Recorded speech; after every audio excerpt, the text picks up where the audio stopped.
Dengan menggunakan kartu prabayar ini, Anda tunduk pada syarat dan ketentuan yang ditetapkan oleh Telkomsel. Tapi orang tidak menemukannya di sini loh, Pak. Nah itu kan jadi ruang gelap jadinya. Ini saya sudah 2 kali beli nih, Pak. Di sidang sebelumnya beli juga, entah di mana ditaruh. Hari ini saya beli lagi untuk membuktikan ini. Terima kasih Pak Ketua. Saya sedikit, tidak banyak-banyak. Pertama, tadi hampir semua provider sependapat atau sepaham bahwa sebetulnya kalaupun ada sisa dianggap seperti barang, tidak juga ada keuntungan yang diperoleh oleh para provider. Itu semuanya hampir mengatakan seperti itu. Saya bisa menerima asumsi itu atau anggapan itu, penjelasan itu, tapi kan ada kerugian dari pelanggan. Nah, mengapa ini penting dikasih garis bawah, meskipun para penyedia jasa tidak rugi, tidak beruntung, tapi kan ada pihak yang rugi. Nah, ini kami dalam konteks Mahkamah Konstitusi ini kan tugasnya melindungi hak konstitusional warga negara. Dan oleh karena itu, tolong kami dibantu penjelasan oleh para penyedia jasa, kira-kira para penyedia itu tidak untung memang kalau itu benar, tapi bagaimana agar mereka tidak rugi? Nah itu kan harus dicarikan jalan keluarnya. Mereka berpikir dari sisi mereka, sudahlah tanpa memikirkan kesulitan yang ada di penyedia jasa, ini mereka tidak boleh rugi. Begitu mereka belinya 100.000, baru dipakai 40.000, karena sudah ketemu 30 hari, hilang duitnya 60.000. Itu cara hitungan yang sederhana. Karena ini kan ada juga pemohonnya adalah pengguna penyedia jasa ojek online. Nah mereka berhitung 60.000 itu banyak loh. Nah tolong kami diberikan penjelasan berkaitan dengan ini, kira-kira inovasi apa sih yang bisa dilakukan sehingga para pengguna itu tidak terlalu banyak dirugikan. Satu, yang kedua, saya ingin penjelasan dari provider atau penyedia jasa ini adalah, kalau saya beli seperti ini produk Telkomsel ya, Simpati, kan di sininya disebutkan begini, syarat dan ketentuan. Dengan menggunakan kartu prabayar ini, Anda tunduk pada syarat dan ketentuan yang ditetapkan oleh Telkomsel. Tapi orang tidak menemukannya di sini loh, Pak. Nah itu kan jadi ruang gelap jadinya. Kan tidak mungkin semua orang berkemampuan untuk mengakses apa syarat dan ketentuan. Mohon maaf. Apa syarat dan ketentuan itu? Kalau PLN tadi, satu poin yang kami ambil dari penjelasannya, mereka tidak bisa melakukan modifikasi karena semuanya ditentukan oleh negara. Tapi kalau yang lain, penyedia jasa ini, itu kan bisa dengan modifikasi. Ada batas atas, ada batas bawah. Dan oleh karena itu mestinya menurut saya agar para pengguna tidak terlalu dirugikan, harus ada yang clear menjelaskannya.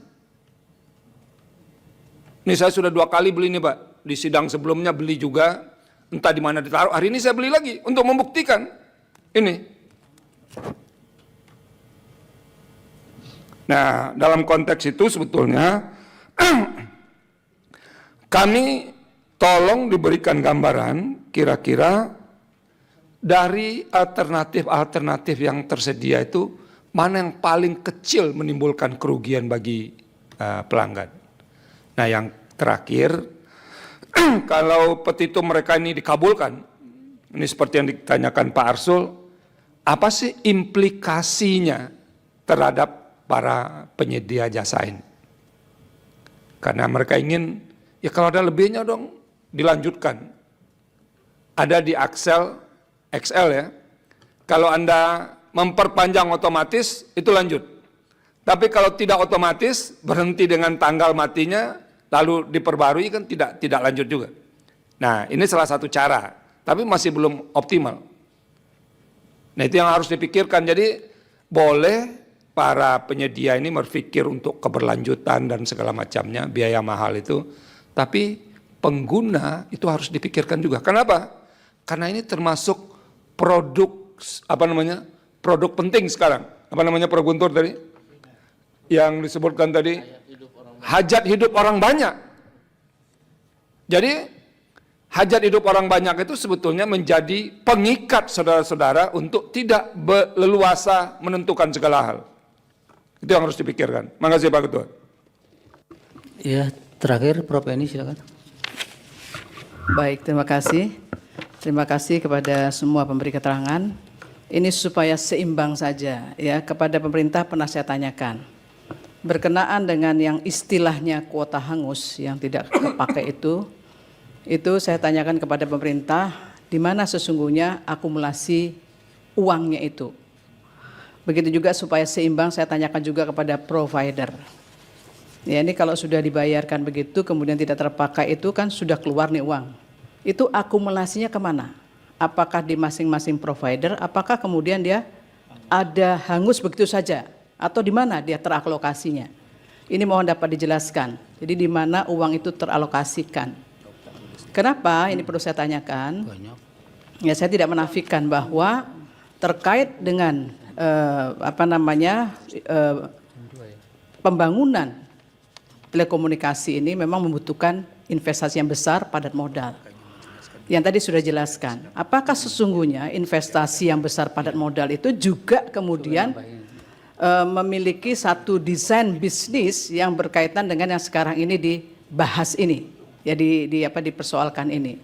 Ya, artinya ini bagian dari proses bisnis juga sebetulnya begitu, yang dikalkulasikan lewat model istilahnya kuota hangus itu. Itu mohon nanti bisa dijelaskan soal itu. Kemudian yang berikutnya, ini saya tangkap juga dari keterangannya dari Telkomsel khususnya, bahwa memang kemudian yang kuota yang kemudian dinyatakan istilahnya hangus tadi memang tidak memungkinkan katanya untuk disimpan, dialihkan atau dikumpulkan. Tetapi saya mendengarkan tadi dari Yang Mulia Pak Arsul mengatakan ada ini produk yang modelnya akumulasi begitu loh.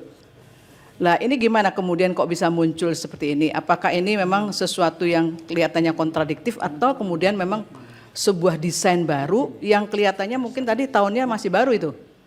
Apa karena mungkin ada isu perkara ini kemudian muncul produk itu, atau memang produk itu memang didesain untuk akumulasi seperti itu? Itu mohon dapat dijelaskan soal itu ya. Kemudian yang berikutnya, tadi Yang Mulia Prof. Saldi menunjukkan kartu itu kan kartu perdana, kartu perdana yang mungkin muncul kemudian adanya semacam ya klausul perjanjian yang sederhana itu. Bagaimana kemudian ketika proses untuk memperpanjang itu kan tidak selalu dengan model seperti itu, tapi kita bisa kemudian secara online. Itu di mana letaknya yang kemudian dikatakan di dalam Indosat mengatakan ini ada parameternya yang sudah disepakati. Apa di mana tak kesepakatan itu untuk mengatakan ada parameternya kemudian ini yang menjadi pengikat di antara para pihak itu. Itu juga mohon nanti bisa diberikan keterangan tambahan. Itu saja dari saya singkat. Terima kasih. Subscribe, share, like, and comment. Subscribe, share, like, and comment. Subscribe, share, like, and comment. Subscribe, share, like, and comment. Subscribe, share, like, and comment.